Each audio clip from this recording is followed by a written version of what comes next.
Let's get started. Please be seated. We're going to get started with today's keynote. It's a great pleasure to introduce today's speaker, who really needs no introduction, but I'll do my best. Onur is a professor of computer science at TCuARCH. His research interests are in computer architecture, computing systems, hardware security, memory and storage systems, and bioinformatics. His group's major focus is on designing fundamentally energy efficient, high performance and robust computing systems. His research has had broad impact on industry. The techniques that his group developed have been adopted in microprocessors, memory systems, and storage systems used by billions of people. He's also influenced the research of countless research groups in industry and academia. He was recognized by numerous awards. I encourage you to look at his bio for the complete list. Just to mention a few: multiple Test of Time awards, the TCuARCH, Maurice Wilkes Awards, and award and many others. He's also a fellow of both ACM and IEEE. So let's give Onur a warm welcome.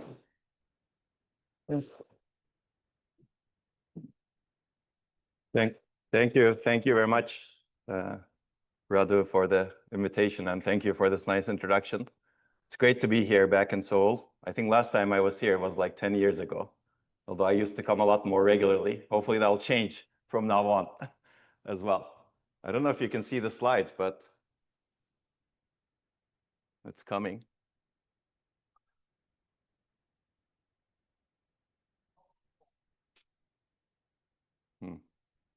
Do I need to do anything? Yeah, it's already connected over there. Mirror, can you turn on the mirror mode? Mirror mode. Maybe. Okay, I think we got it. Yeah. I guess my first lesson of the day is the importance of testing beforehand. This was not tested beforehand, even though we asked for it. And it's not the organizer's fault. It's somehow it didn't get tested. And now I have to look at far away to see the slides. But hopefully people who are here will not get some eye problem. Okay, I titled this keynote, Can We Do Better? I'm going to talk about both technical and non-technical aspects. And here's a summary. I think this is a philosophy. Essentially, can we do better is the philosophy to improve things, in my opinion. It's a philosophy that moves the needle, and we should be embracing this much more in everything we do. And I also like being a nonconformist, and I'd like to question and deconstruct the status quo a little bit. And I'd like to apply this philosophy today to the memory problem, which we've been working on for many years, and also a little bit about enabling better and more efficient innovation, which I believe we're having a lot of issues with today, not just in the computer architecture community, but science in general. And maybe sleeping well, but we don't have time to talk about that, I think. Let's see. So a summary of the memory problem. This is one slide summary. You can go to sleep. I know it's early if you get everything out of this. Computing is a huge memory problem today. People have argued with nice papers in the past that computing is an energy problem.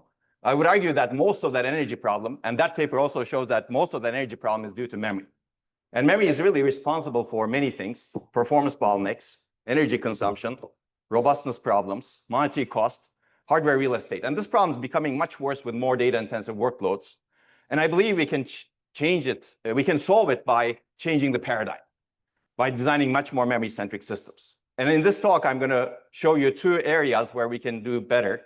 We can do better in technology scaling by designing memory to be much more autonomous compared to a processor. Today, memory needs to do things that the processor dictates. Why not have the memory do things on its own, as opposed to being controlled by the processor all the time? And the second part is memory can perform computation, and this can enable much better application and system scaling. And I call this a paradigm shift. This is not going to happen overnight because we're very ingrained in our processor-centric thinking. If you think about the paradigms in science, they all took many years. If you think about Copernican revolution, for example, it took 200 years to solidify. It didn't end with Copernicus. It required people like Brahe, Kepler, Galileo, and eventually Newton to come to an end. And if you think about it, this such an ingrained paradigm is very difficult to change. And I believe we're at that point in processor-centric systems. I keep people asking, when are we going to move to processing in memory? Well, we don't know, because it requires a whole lot of change. And it's really a paradigm. It's a new way of thinking. Okay, so let me jump into it. Basically, the problem is today computing is bottlenecked by data. And data is really key for many applications. You heard a lot of talks, and there are many sessions on AI, but AI is not the only thing in the world. There are many other applications that are important, like genomics. And clearly, memory and compute requirements of these applications are increasing exponentially, especially in the AI domain, because that's where the push is happening, at least at the very, very cutting edge today, at very large scales. But also, genomics is a very important application, and we should not forget that there are other important applications in the world, so we should not dedicate all of our conference sessions to AI only. The problem is data access is really a major performance energy bottleneck, and our current design principles waste a lot of energy because we keep moving data all around in our system because of the processor-memory dichotomy. And we also lose a lot of performance because of this, but we recognize this a lot, and we try to complicate our systems to overcome that performance loss. We add many, many levels of caching and buffering in our systems, many, many levels of prefetching, very high bandwidth memories to improve parallelism to tolerate the latency effects of data movement, many levels of multi-threading. So essentially, our out-of-order execution in many general purpose processors, we complicate our hardware and software a lot to actually overcome the performance loss. And when these techniques work, they may be okay. They don't always work. Sometimes work, they do. When they don't work, they actually compound the energy waste that we have. They actually increase the latency in many cases. So basically, we're in this vicious cycle today. We have a processor-centric mindset and design paradigm. To overcome that, we actually complicate our systems a lot. And as a result, maybe we keep wasting energy. Okay, so I already said a lot of this. All data gets processed in the processor at great system cost, and processor can be essentially anything that we design that is logic today, CPUs, GPUs, FPGAs, whatever you want to add over there.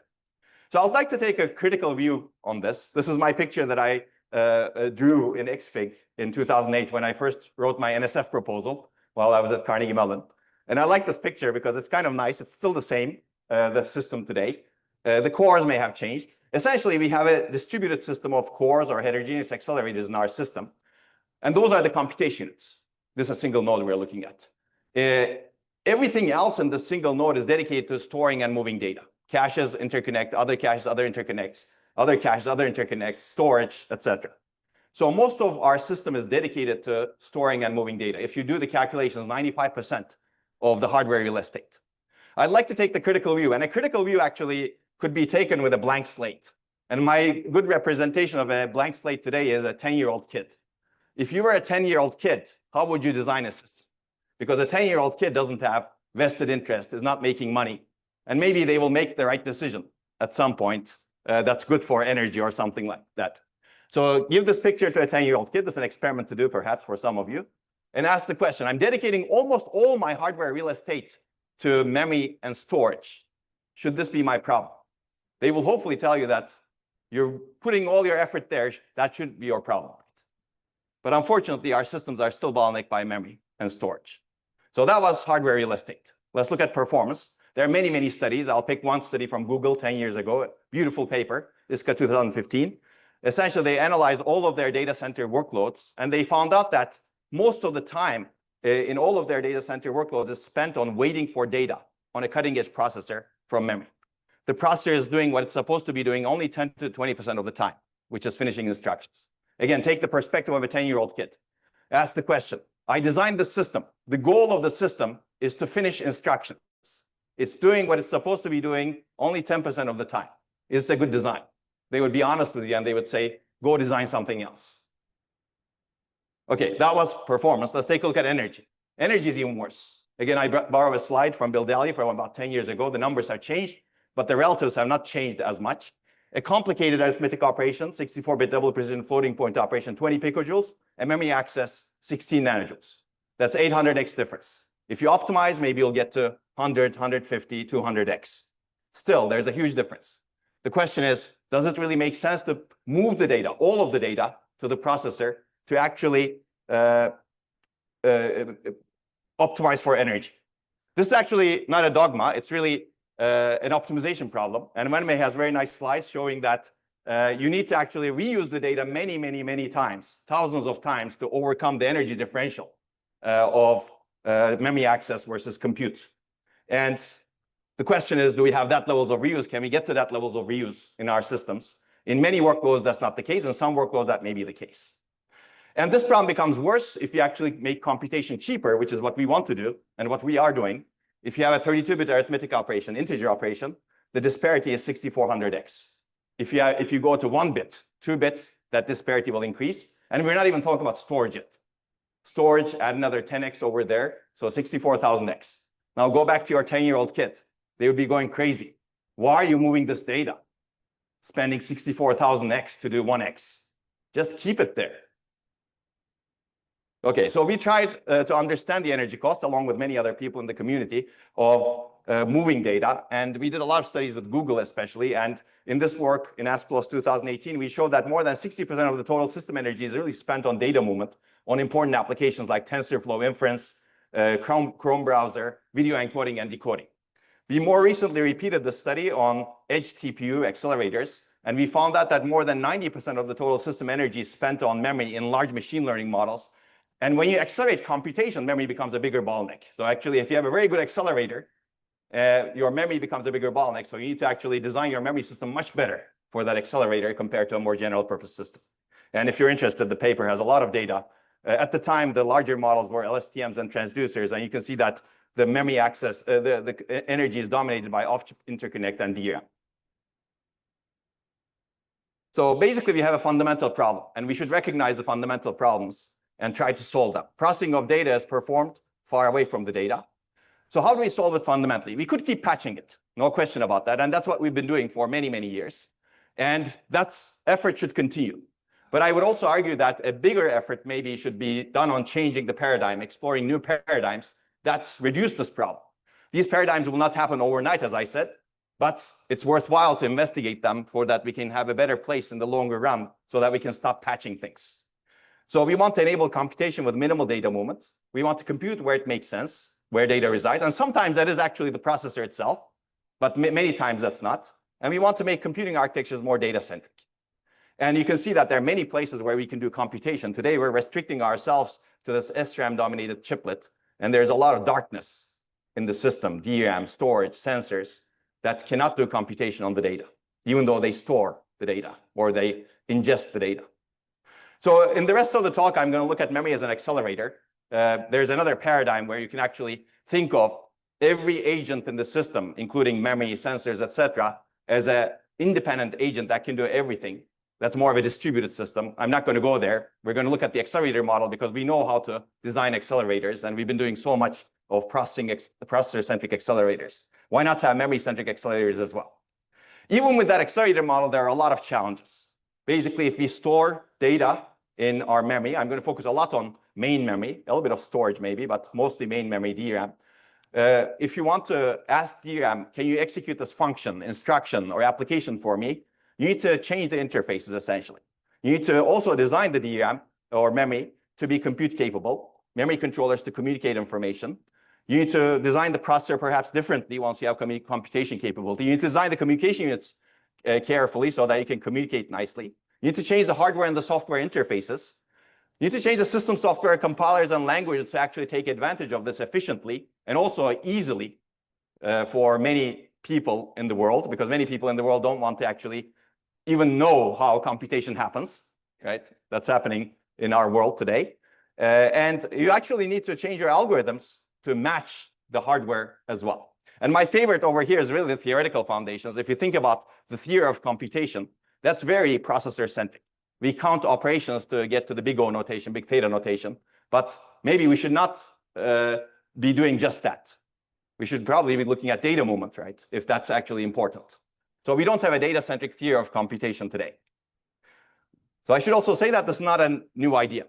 There are a lot of smart people who walk this earth, and they exist in architecture community also. These are the papers that I found, the earliest papers from 1960. 60s, Kautz, beautiful paper, Processing Near Memory. Another one from Harold Stone, who has a beautiful textbook on computer architecture. How many people have read that textbook, by the way? I'm curious. Harold Stone's textbook. Okay, I see some hands. That's great. When I ask this question to my students, nobody is aware of Harold Stone. But it's good to, I think, be aware a little bit. Okay, but these people have actually looked at processing near memory. The question is, what is different today? Basically, I would argue that today we have nowhere to escape. I already gave you a lot of data from application and systems. There's a lot more that could be given. We have a huge data access bottleneck. Energy and power are huge bottlenecks, and data moment energy dominates computation energy. And today we want performance, energy, and sustainability all at the same time. We don't want to trade off between these because things are getting much worse going into the future. And we can improve all of these metrics by minimizing data moments.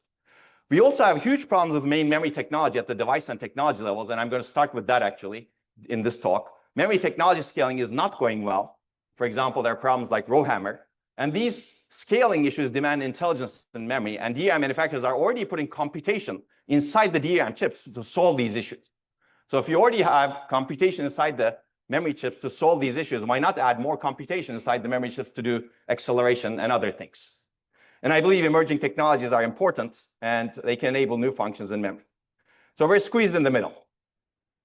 So I will also interleave this talk with some suggestions, because I think we're going to get to some other issues, maybe some hard issues for the community. But I believe to truly solve fundamental problems, we need to defy business as usual.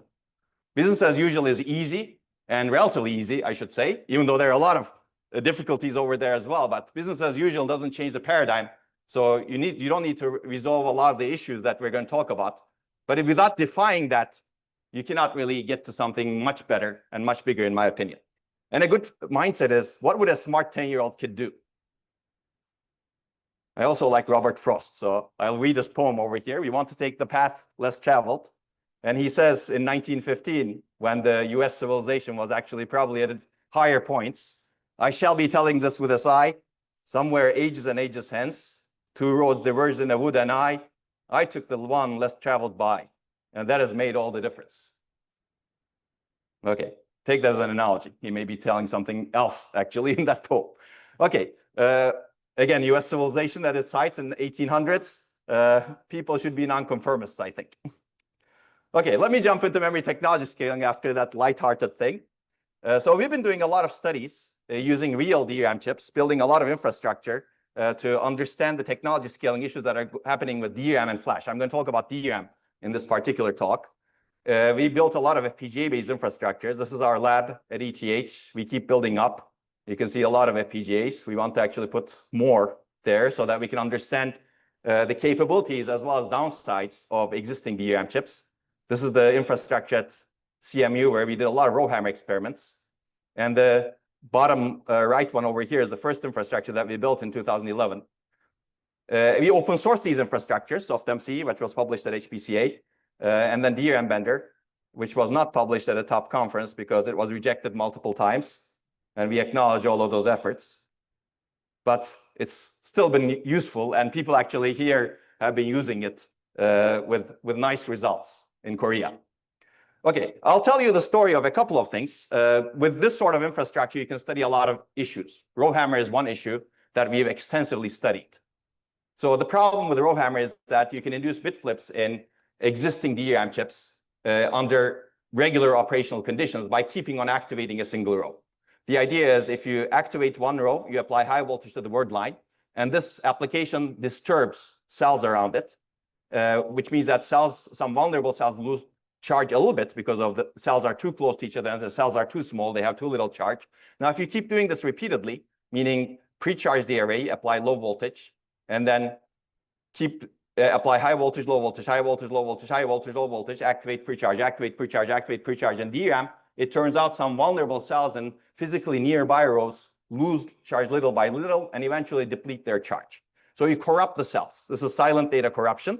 It should not be happening, but it's happening because cells are too small and cells are too close to each other. And we've demonstrated that essentially all DRAM chips today are vulnerable to this problem because cells are very small. This problem has been getting worse. We did our initial experiments in 2012. The paper was published in 2014. I'll tell you a story about that also. But basically, as cells become smaller and closer to each other, the number of activations you need to induce a bit flip reduces. And it's reduced by at least 10x in the course of the last 10 years or so, which means that to mitigate this issue, you need to be a lot more careful. If a single row activation caused a bit flip, what do? Is at the end of DRAM scaling, you cannot really activate a cell, right? If 100 activations cause a bit flip, what do? Real applications do that. Okay, this is the original RowHammer paper that we wrote. And security community took actually to the start because they were looking for bit flips to actually easily inducible bit flips to take over a system. And they've demonstrated that you can read data that you don't have access to. You can break out of virtual machine sandboxes. You can corrupt important data. You can render ML inference useless. There are actually papers in the recent Unix security that show that you can do that in GPUs with GDDR6, for example. I'm waiting for the HBM paper. It should be there, but it's not easy to reverse engineer all of these things. You can steal secret data like cryptographic keys or ML model parameters. Basically, you can do anything that you don't want. So we have written a lot of papers. I'm not going to bore you with a lot of papers. We've written a retrospective. This is relatively old. And more recently, we wrote a short retrospective at 50 years of ISCA. So this is not the only problem. The problems are getting worse. I'm going to give you a couple of examples. At the same ISCA in 2023, we introduced RowPress, which is essentially a different read disturbance mechanism than RowHammer. In RowHammer, if you want to induce bit flips, you keep activating a row as frequently as possible, as allowed by the standard. In RowPress, you don't activate the row that frequently. You keep the row open for a while. And the fact that you keep the row open by itself induces disturbance in adjacent rows. And this is a very different mechanism, as we have shown in our paper at the system level. And we showed that you can reduce the number of activations to induce a bit flip by 1 to 2 orders of magnitude. And it affects essentially all manufacturers. You can see real results. And we open source all of our code. A lot of people have actually replicated and shown that RowPress is a problem in real systems. So why am I telling you all of this? Basically, to solve this sort of problem, if this were a RowHammer talk, I would give you potentially 10 different solutions. But really the solution, in my opinion, is to design intelligent controllers. Because this sort of problems are going to get worse and worse as technology scales. And you're not going to be able to find a low-cost solution unless you move to some other materials, which is going to be not so easy. Even 3D DRAM today is not easy, for example. We're trying, but 3D meaning not 3D die-stack DRAM, truly 3D DRAM with cells on the 3D. So you would like intelligent controllers to fix these issues. So we've argued for this many years. This is one of the earliest papers that we were invited to write at the International Memory Workshop. More recently, those guys have invited us to write another paper. We basically said that we need to do more of this and more urgently, let's say. And the good news is, over the course of 10 years, industry, even though they have been reluctant initially, they have been, let's say, moving towards the right place, slowly and slowly. This is a paper that was published by SK Hynix at ISSCC 2023. This is the first paper that publicly acknowledges the RowHammer problem for a major DRAM manufacturer. And basically proposed a solution, which is along the lines of what we've argued for many years, which is an intelligent controller. It may or may not be the best solution. I'm not going to discuss that right now in this talk. But it is a solution in the right direction, meaning inside the DRAM chip, or it could be in the memory controller, but they did it inside the DRAM chip, they introduce a controller, essentially, an intelligent controller. Every row has some metadata. This metadata is a counter, activation counter. And this controller, every time a row is activated, you increment the counter. And if the number of activations to a row is greater than some threshold, you take some mitigating action, refresh some adjacent row. They don't tell you exactly how they do it, so there's still some security by obscurity aspect, which we don't like necessarily. But this is a solution that's being adopted in industry. And there are a lot of course, how to configure this solution that's not so easy, which I'm not going to get into in this talk. And this is standardized by JEDEC. All DRAM chips going forward are going to implement this. And this is actually, for some industry people said that this is probably the biggest change in that has happened to DRAM in the last 20 years or so. Of course, the question is, are solutions good? This is a solution. It's solving a problem. You don't need to be a 10-year-old kid to figure out what that problem is. But you also don't need to be a 10-year-old kid to figure out that this is a bad solution to the problem it's trying to solve. So we try to evaluate these solutions. We have written a paper at DRAMSec and extended. So there are better solutions, basically, we believe. They will come at a cost that is higher than what we have, but you don't have to trade off performance as much. I'm not going to talk about the specifics of the solutions, but essentially they require more and more intelligent controllers and perhaps modifications with the DRAM chips going into the future. Okay, so the question always is basically, can we do better? So I believe we can. So the solutions so far assume memory is still a slave to a processor. And that's one of the problems with the JEDEC solution that is out there. Memory cannot do things independently by itself. For example, if the memory cannot really refresh the rows before bits get flipped, the JEDEC solution has very high penalty. And that actually leads to very high performance overheads. So what we have argued in this paper is to better partition the duties of DRAM and the controller. As opposed to controlling, dictating everything DRAM does, why not give some freedom to DRAM? DRAM should be able to do some autonomous operations by itself. If it wants to do RowHammer protection on a small subarray, just do it. And when the memory controller actually asks something from that subarray, DRAM says, no, I'm not going to satisfy your request. Try again. That's the idea, basically.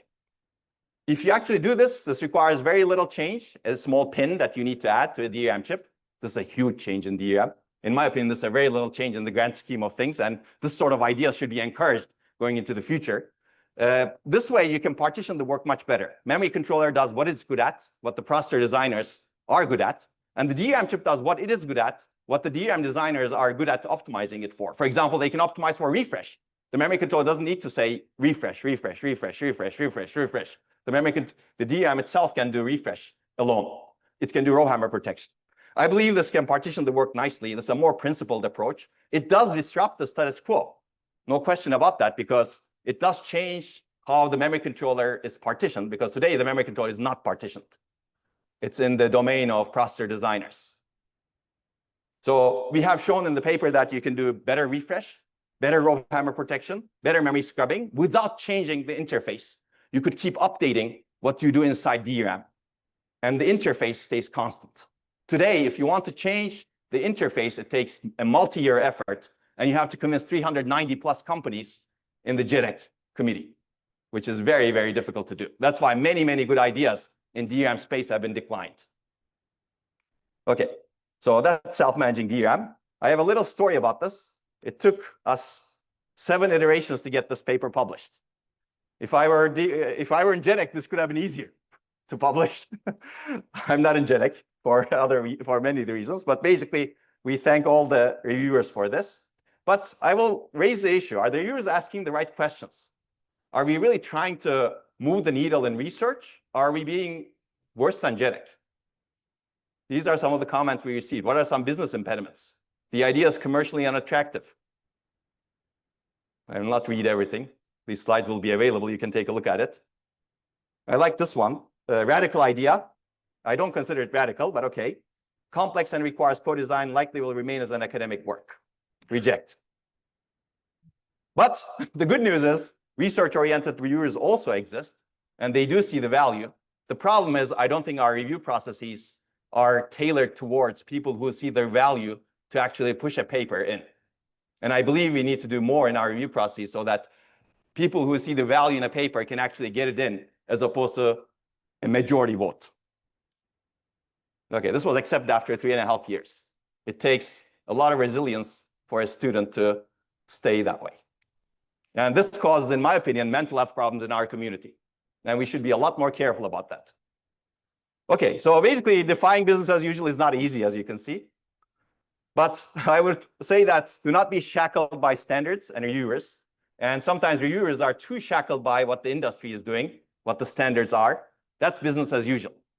As researchers, I think we should be avoiding business as usual, defying business as usual. That's how you can make the big strides. If Copernicus actually wanted business as usual, he wouldn't have developed his theories. Do you want to be Copernicus, or do you want to be like the flat earthers we have in many places? Okay, basically a suggestion to researchers, you got to be resilient, because this system is not going to change that easily, although we will try, I believe. And there's more to come. There's actually more to come in both what I'm going to describe, but also in DRAM. Essentially, there's still a whole lot we don't know about DRAM. And this is really fascinating to me. DRAM was invented in the 1960s by Bob Dennard First patent, 1968. This is a 60-year-old technology. Right? And we're discovering new things. Aging, for example. There's not enough data. There's not enough understanding of aging. And this actually keeps me up at night. Sleeping well is not easy with this, because if we actually use these DRAMs, cutting-edge technology in space, under harsh conditions, even not so harsh conditions, safety-critical conditions, will this work? I don't believe it will work very well. So we analyze this a little bit, and we publish papers. More recently, in HPCA this year, we have discovered that with the read disturbance threshold of a row, the number of activations you need to induce a bit flip changes randomly and unpredictably over time, meaning that you cannot really predict this.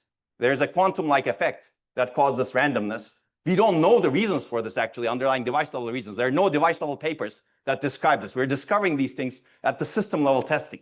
That happened with row press also. There were no device-level papers that talked about the row press problem at the device level, circuit level. Normally, how innovation happens is you build some materials, you build some devices, you understand the properties, and then you build some systems, right? Here we have a technology that's 60 years old, and we're still discovering things at the system level because we find some error problems, and there's no explanation at the device level. Device level papers come later. This is really fascinating to me.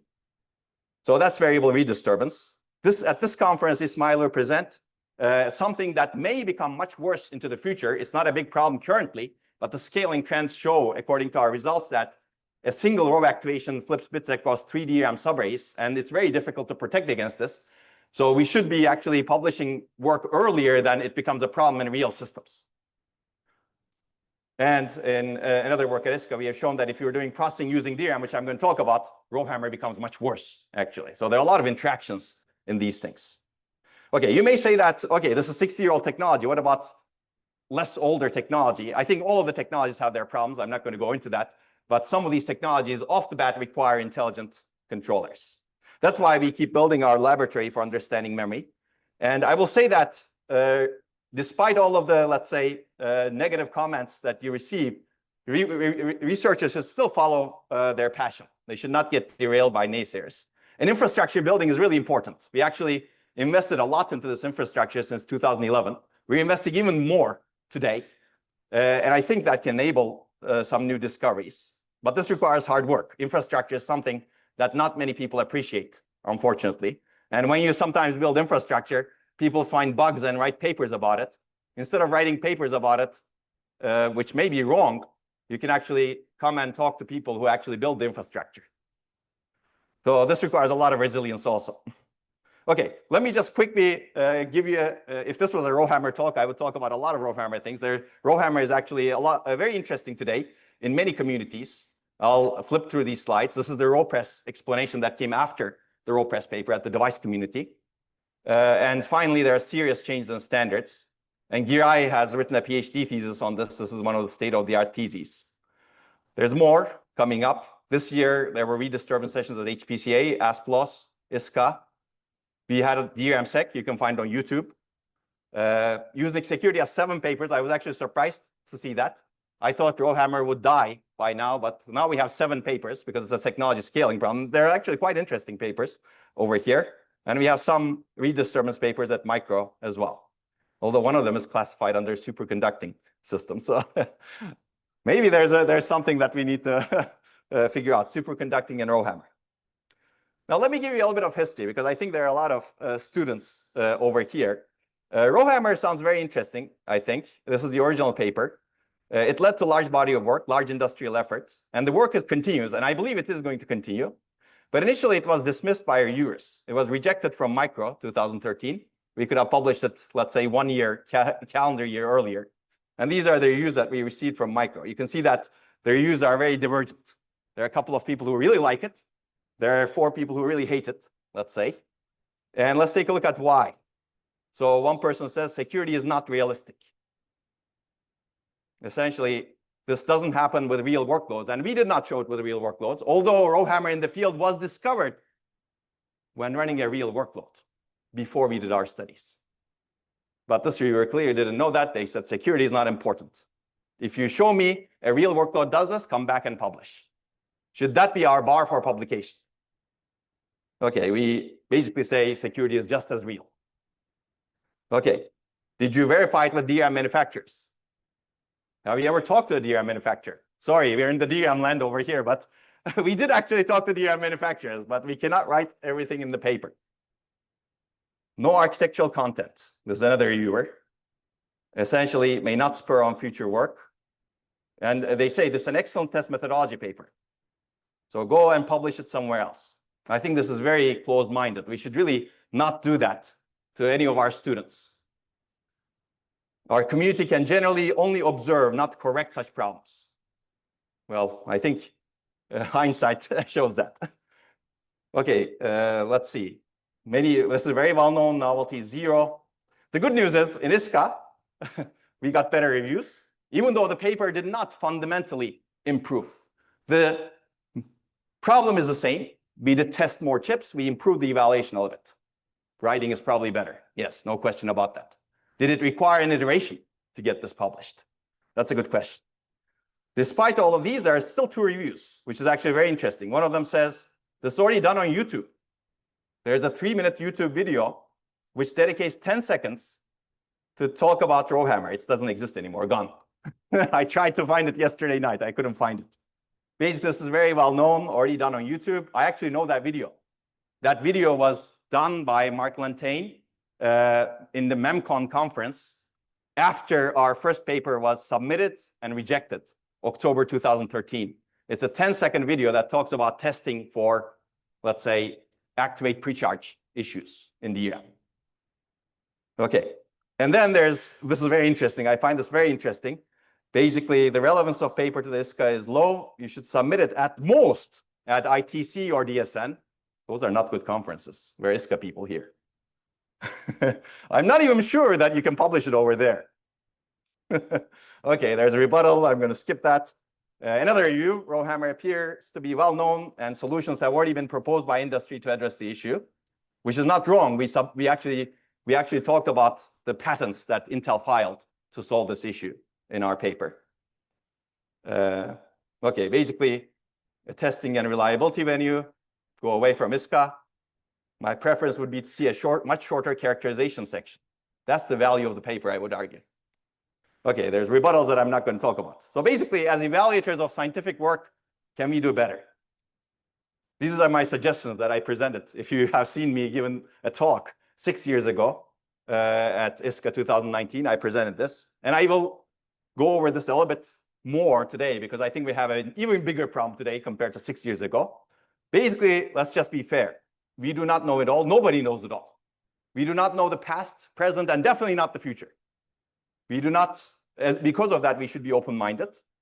Because of that and other reasons, we should be accepting of diverse research methods. There's no single way of doing research or writing papers. And this is something that people get stuck at. If my paper, characterization paper, goes to someone who doesn't value characterization, it's easy to get it rejected. If my idea paper, big idea paper, goes to someone who wants everything implemented, it gets rejected, right? And actually, in ASPLOS 2015, Guri Soy, I was on a panel with him. He said exactly the same thing, basically. If the purpose of the paper doesn't match the mindset of the reviewer, you're done. So we should be much more careful. We should be constructive, not destructive, and we should accept more, in my opinion. We won't have much to lose from accepting more unless there's something really seriously wrong. And I think there's a double standard issue. There are double standards, and people are not even aware of their biases. We should really suppress those biases. Basically, we should not block or delay progress for non-reasons. And this is actually a very fun reading from Wall Street Journal, among all places. It's still not bad. Don't fault the fact that it was published at Wall Street Journal. Could Einstein get published today? I doubt it. With this climate, in architecture community at least, they're not going to get published. In some other community, maybe, I don't know. But there's a lot of bureaucracy that has gone into science today. Actually, Einstein, there's a story about Einstein. He went to the US and he sent the paper to a journal. And then he got reviews. And then he was furious. He said, I didn't send my paper to you to be reviewed. I sent it to be published. But of course, being a smart person, he addressed some of the review comments and he sent it somewhere else. Okay, so I will recommend one book. How many people know this book? Since not many people know about Harold Stone. Okay, there are more people know about this Rod Jane book. It's a beautiful book. The Art of Computer Systems Performance Analysis. Among many, many other things that are beautiful in this book, I like this one. This is basically rat holes. I think in reviews, we're getting into a lot of rat holes today. And this is actually very nice because it gives you the size of the rat holes, workload, metrics, configuration, detail. I'm going to read it. Even if the performance analysis is correctly done and presented, it may not be enough to persuade your audience, potentially reviewers, decision makers. The list shown in box 10.2, next one, is a compilation of reasons for rejection heard at various performance analysis presentations. You can use this list by presenting it immediately and pointing out that the reason for rejection is not new and the analysis deserves more consideration. Also, the list is helpful in getting the competing proposal rejected. That's, of course, tongue in cheek.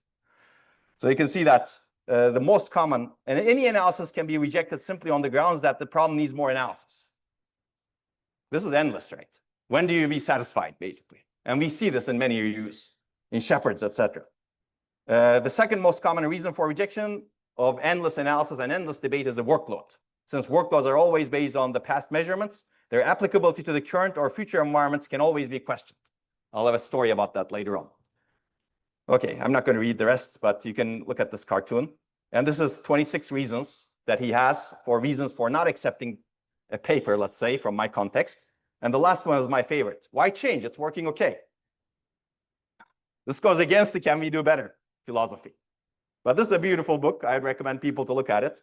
Yeah. Okay, let me give you some more story. These are some reviews that we got after RowHammer paper was published. IEEE micro top picks. And you can read, I poked around a bit and DRAM vendors have already solved this problem. RowHammering appears to be a known problem. Okay, I seem to remember that during the presentation at ISCA, it was pointed out that DRAM manufacturers have already fixed the problem. So where's the novelty and long-term impact? A little bit aggressive. Okay, I was not convinced that this paper will be cited in the future, blah, blah, that opened a brand new research area. I don't like looking at citations in general, but a delayed rebuttal is fitting in this case. Okay, so I'll repeat my suggestions to the reviewers because they predicted the future in this particular case, as opposed to evaluating the merits of the paper. Okay, so I believe we need to fix this reviewer accountability problem. So what is the problem? In my opinion, the problem is multiple things. Closed-minded, there's no question about that. But the reviewers have no accountability. Right? And we all know, given the current situation in the world, what happens if people don't have accountability.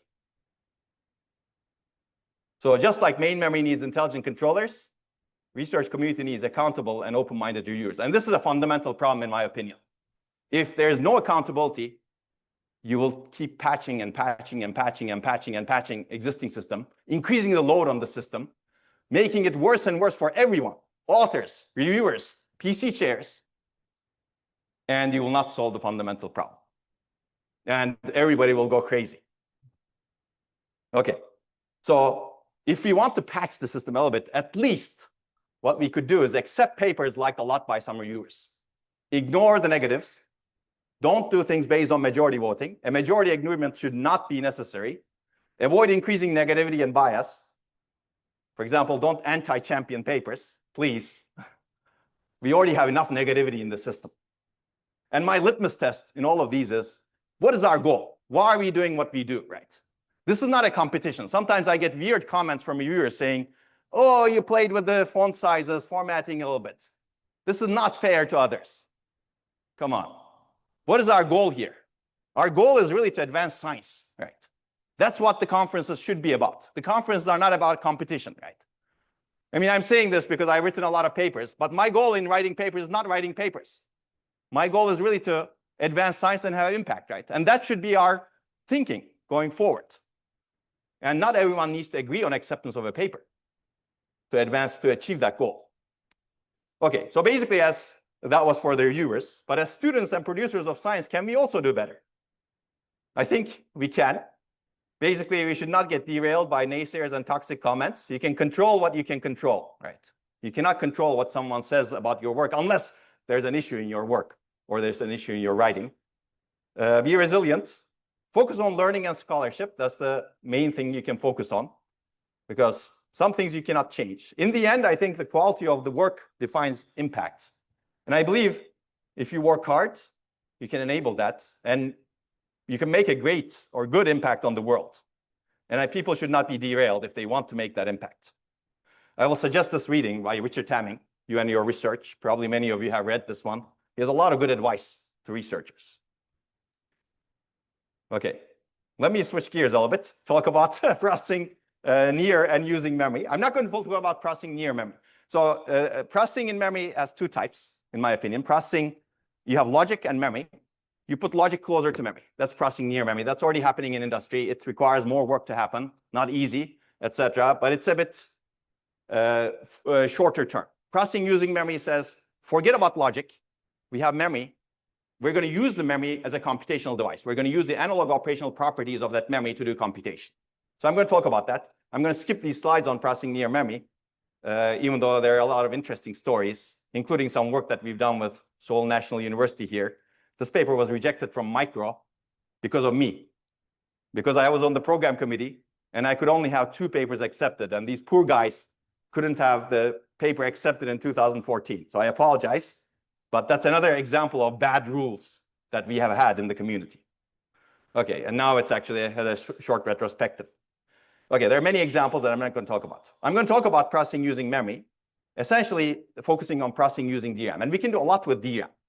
Essentially, we can support bulk bitwise copying, initialization, all bitwise functions, random number generation, complex computation using lookup tables. Most of these are at low cost.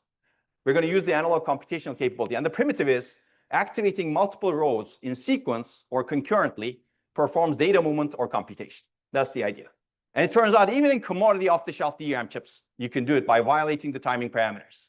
You don't have to change the DRAM chip. You don't have to change the interface. Okay, I'm going to go through this relatively quickly, but let's take a look at copying. If you want to copy a source page, this white page, to the gray page that are very close in memory, let's say, what do we do today? We have to go through the processor. Again, take the hat of a 10-year-old kid. Give this to a 10-year-old kid, say, I'm moving data all the way to the processor just to do this copy, even though these two things are in the same subarray, maybe, in DRAM. They will tell you, just do this, right? That's what we want, basically. And this turns out to be another rejected idea from ISCA 2012. Okay, or sorry, 2013. But actually, if you do that, you get low latency and low energy for copying data. And the best case, that's at least so far, we know that this is the best case. If you want to copy a source row to a destination row, and they happen to be in the same subarray, you activate the source row, which brings the data into the sense amplifiers, and you activate the destination row, which actually connects the destination row to the sense amplifiers by deactivating the source row. And the data that's strong in the sense amplifiers get copied to the destination row. So by using the sense amplifiers as a buffer, you copy the source row to the destination row. We showed that this is negligible hardware cost if you want to do it reliably. And in our paper in 2013, Micro, we showed that you can reduce latency and energy significantly. Okay, that's row clone. So how do you do computation? So if you concurrently activate 3 rows, that performs computation in DRAM. I'm showing you one cell in each row over here, A, B, C. Imagine this happening in millions of cells in DRAM. You concurrently activate A, B, C. What happens is, based on charge sharing principles, if at least 2 of these cells are charged, you get the charge state at the end. If at least 2 of these cells are discharged, you get the discharge state at the end, meaning this is a bitwise majority function. So a circuit theory states that this is bitwise majority, which is essentially bitwise OR and bitwise AND if you set C accordingly. Now, you don't have bitwise NOT, but you actually have bitwise NOT if you actually activate one row. The complement of the row, complement of the data is actually on the other side of the subarray. You just need to supply it. So you have a functionally complete bulk bitwise Boolean engine in DRAM. That's the idea. So it actually can be adapted to any workload. Right? It's not just workloads that use bulk bitwise operations, although there are some workloads that actually use bulk bitwise operations in the world, like databases, web search engines, DNA sequence mapping, encryption, set operations, etc.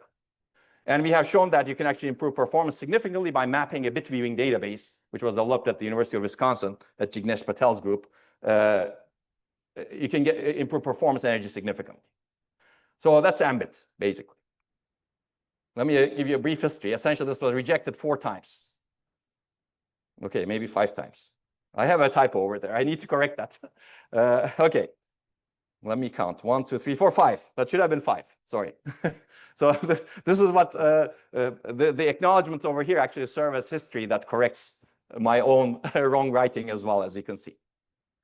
Okay, maybe it was rejected 4 times and was accepted in the end. So you can generalize this. you can actually implement any operation.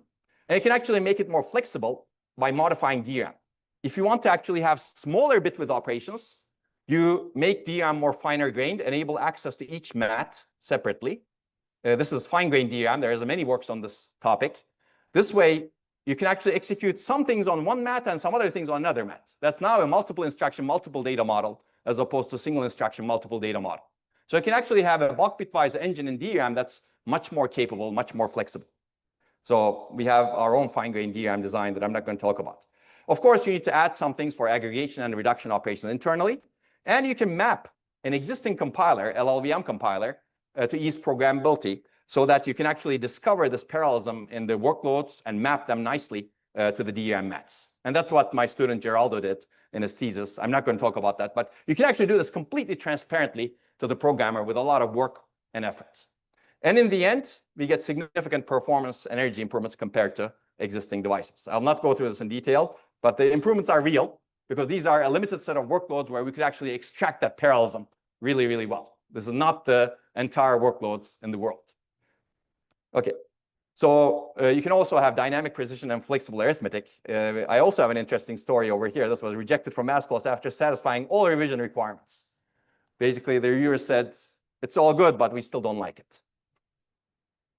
Okay, the good news is actually existing DRAM chips are actually already quite capable. So we published our papers, and then there's this nice paper from Princeton that showed using our SoftMC infrastructure that if you actually violate the DRAM timing parameters, you can do row clone and some of the bitwise operations. We built on their infrastructure to actually have an end-to-end design where you could map an application. The application does page copy, or true random number generation. That gets shipped to the memory controller, and the memory controller violates the timing parameters, does the page copy or true random number generation, and returns the result or an acknowledgement, and the application can continue executing on the RISC-V processor. This way, you can evaluate end-to-end without changing the DRAM, real techniques where you can do copy and random number generation. If people are interested, you can develop it. It's a lot of work to develop, and architecture community doesn't like publishing it, so it was published at TACO. Well, top architecture conferences. TACO is great. I have no problem with TACO, but I think we should be more accepting of diverse kinds of work. And this is real result. You can actually improve throughput and copy and initialization throughput significantly on real workloads. That's more on PyDRAM. More recently, at last HPCA, we have shown that you can actually do a lot of other things as well as DSN. Essentially, commercial off-the-shelf DRAM chips are capable of, by violating the timing parameters, you can copy one row into up to 31 other rows with almost perfect reliability. You can perform the NOT operation, and you can perform AND, NAND, OR, and NOR operations. I'll give you the basic ideas. So the basic idea is row clone, you activate the source row, you activate the destination row. If you violate the activate to activate timing parameter, it turns out you activate the destination row while the source row is activated. As a result, you can do this copying in real DRAM chip. In multi-row copy, we have another way of activating, another way of violating the timing parameters that enables the activation of many rows, 32 rows, let's say. And if you actually do that, you can copy one row to 31 other rows, including itself. That's the idea. So NOT operation I'm going to skip, but I'm going to give you the more general version. If you can manipulate the bit line voltage, you can express a wide variety of functions using the simultaneous multi-row activation capability. So I'm showing you 4 cells, 2 in the top subarray and 2 in the bottom subarray. Let's assume that you had the primitive to concurrently activate all 4. You can do that by violating the timing parameters. What happens is, in circuit theory, the sense amplifier would compare the average voltage of A and B to the average voltage of X and Y.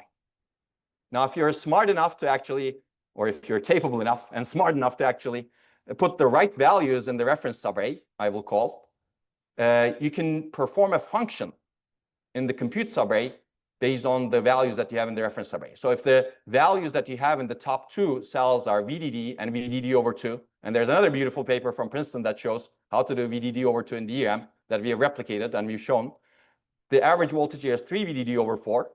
In the compute subarray, if you want to get 1 in the compute subarray, your average voltage should be greater than 3 VDD over 4. So if X and Y, if and only if, assuming you have VDD 0, VDD over 2 as the only values in your alphabet, if and only if X and Y are 1, you get the 1 in the compute subarray. That's an AND function. And by definition, you get the NAND on the other side of the subarray. And OR is left as an exercise for the reader. It's a good exam question for freshmen. Okay, so there's a lot more, but I'm not going to talk about that. So we tested all of these using our infrastructure in our laboratory.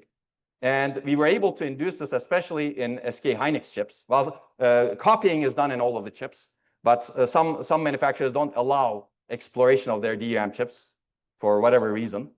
So if you want to copy, actually, all manufacturers allow it as far as we can see, and you get almost perfect reliability. You can almost use it in real systems. And NAND, OR, and NOR are not as reliable, but they're not that bad, depending on how many inputs you have. In some cases, more than 94% reliability. I don't believe this is enough, but there are papers that are actually building on these works to actually do low-bit LLM inference, for example, and map it to real DRAM and actually have a full prototype using real DRAM using FPGAs. I think this is fascinating. That's not our goal. Our goal is to actually design the DRAM, change the DRAM as a robust computational substrate. And these results actually show that maybe even if you do nothing, you actually get these functions. What happens if you do something? You can do better. So this is a multi-row copy. This is functionally complete DRAM. And I'll give you a little bit of history about MBIT before we get to the end. So this was rejected 4 times. 4 is right, I think. This was disruptive. It spans algorithms to circuits. It was rejected from 4 conferences. Now let's see a little bit why. It was called BuddyRAM. We changed the name over time. On archive, you can find BuddyRAM. There's ISCA, Micro, HPCA, ISCA. Okay, ISCA. Very clever, novel idea, great potential, speed up energy gains, probably won't ever be built. Reject. And you can see more detail, very interesting and novel, but this will never get implemented because the reviewer has a crystal ball. I wish I had that. And this is not a scientific review, in my opinion. Okay, another review, again, same thing, basically. Unlikely that something like this will be adopted. I'm not convinced any DRAM manufacturer will consider modifying DRAM. Some DRAM manufacturers are interested in this at this point. I will not name them. Architectural innovation is not high.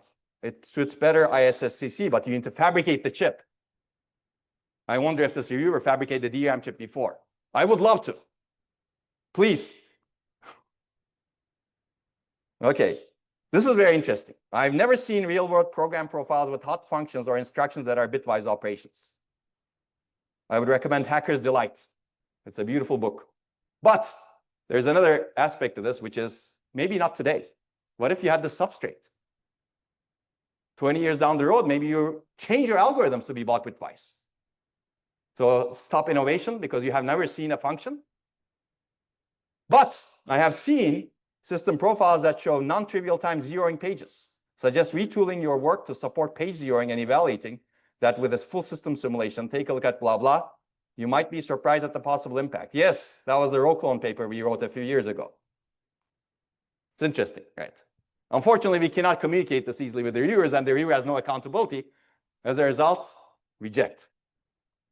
Okay, I know that a lot of people empathize with this, a lot of students. You're not alone. Okay, so basically summary says, it's a great idea, uniformly positive, but they're concerned about the feasibility of the design, meaning DRAM manufacturers will not implement it. Okay, so finally it was accepted at Micro 2017 after 2.5 years of effort or so. So basically some questions to ponder here. Do all research ideas need to be commercially viable? I would argue no. If yes, when? Should it be immediately? How can one predict the future? Right. So maybe no, and giving some leeway to these ideas is a good idea. Can a non-viable idea become viable if circumstances and technology changes? Or even if it never becomes viable, can it inspire something else that could be useful if you publish it? Does a paper have to solve all problems with an idea? Or can it do just enough to enable fast and efficient progress? Are all reviews bias-free? Or are there hidden or visible conflict of interests? And we cannot really answer this question, in my opinion, in all honesty. So why don't we accept more papers? What do we lose from being more positive and accepting? So I think our litmus test should be to efficiently enable advanced scientific endeavor. So it's good for the reviewers to ask, is my review scientific? Does it rely on a crystal ball? Or do I demand too much from the authors? Okay, I'm almost at the end. There are a lot of other things we can do with commodity memories that I'm not going to talk about. but this is fascinating, and we keep finding more and more. And you can find a lot more in our archive paper that is almost 100 pages today, but it's already out of date, let's say. Okay, so adoption is a big issue. I'm not going to talk about it, but Arvind, who passed away last year, gave a beautiful keynote talk at ISCA in 2005. How many people were there? Probably many people, I can see. One of his major conclusions, it was a beautiful talk. One of his major conclusions was we should have worked a lot more on software in data flow so that it can get it adopted. Data flow had a lot of impact, no question about that, but it could have had maybe more impact if adoption issues were solved easily or earlier. And I think there's a lot of adoption issues in changing the paradigm to something like processing in memory. But I think we can do better with a memory-centric mindset, and we can get there step by step. And one of our recent theses by Geraldo, who I mentioned earlier, covers the entire stack, hardware and software. And these things become very difficult to publish if you actually cover the entire stack. Okay, let me conclude. So I think changing a paradigm is not easy. I've already discussed the Copernican revolution. It took 200 years to, let's say, definitively prove that the sun does not revolve around the Earth, and it's the other way around. And also other things, of course, related to that. Does Earth revolve around itself is another interesting thing. I'm not saying this is at the same scale, but the fact that minds are ingrained so badly in the processor-centric paradigm requires time. It will not happen overnight, but it can enable many benefits. Not all of them are quantifiable or predictable. In a paper, you cannot show that processing in memory is better than everything out there. There is a long history of things that has happened in GPUs, CPUs. You cannot beat all of them in one paper. But also, we need to change the publishing paradigm that we're very stuck at today. We need accountability. We need more positivity. I believe we need reviewer education, bias training, and we should accept more. And our litmus test, in my opinion, should be advancing science quickly and efficiently. And I believe archive and format-free publication is important, because I also see many people dealing with formatting issues, changing rules, etc. This drives students crazy, in my opinion, and they're right. They should not be dealing with formatting, in my opinion. They should be focusing on doing the science and writing it up. If a paper is half a page long, whatever, half a page long, right? The goal is to do the science, not satisfy a particular format. We don't need to be bureaucratic about it. This can happen overnight, I think. But this requires will, and this requires a big mindset change. But I think we have a lot more exciting research to do and efficiently enable. And I think we need to be thinking about how we can enable it better. And I think this can help us. And we can also imitate this maybe to do better processing in memory, because this thing doesn't distinguish between computation, communication, and storage as much. So I'll acknowledge many people who funded this sort of research. Most importantly, I'll acknowledge my students. Some of them are here, some of them are presenting papers. And you can see some pictures of them over here. Thank you, and I'm happy to take questions.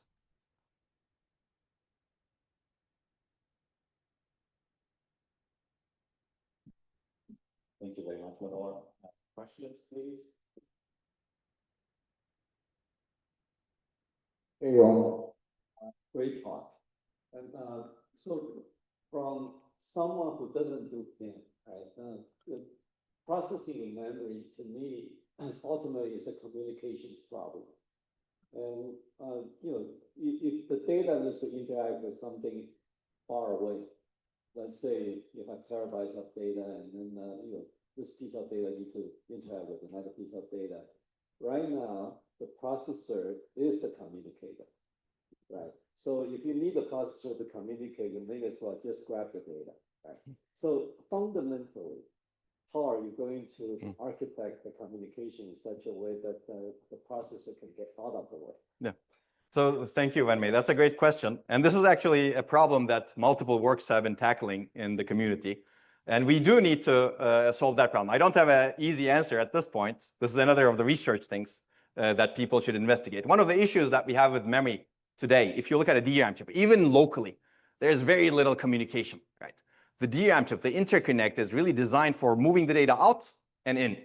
It's not designed to do computation. So we really need to rethink how we design the chip so that we can communicate across different parts of the chip. And after that, we need to really think how we communicate across different chips that are more memory-centric without going through the processor.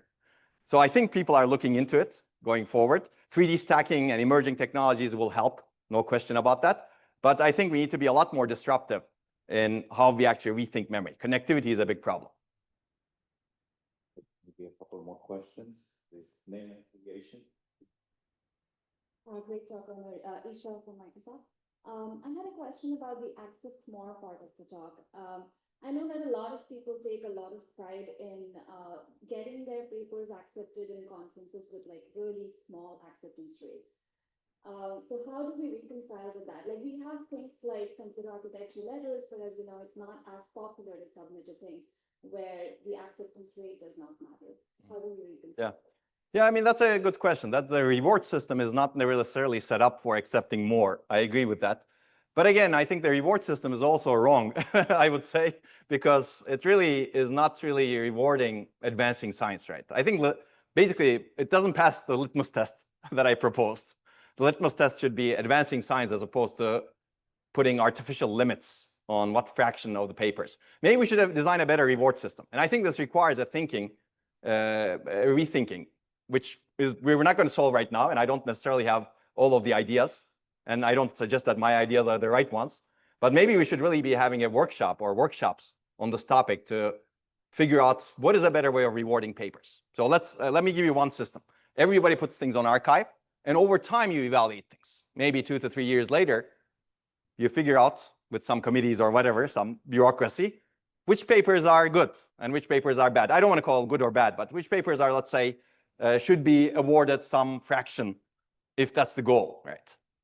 So I think that relieves a lot of the scientific advancement parts from the reward system. And I think we need to decouple the reward system from how we advance science. Right now, they're too coupled. Thanks for the great slide. Don't keep going faster. So I talk a lot about this one.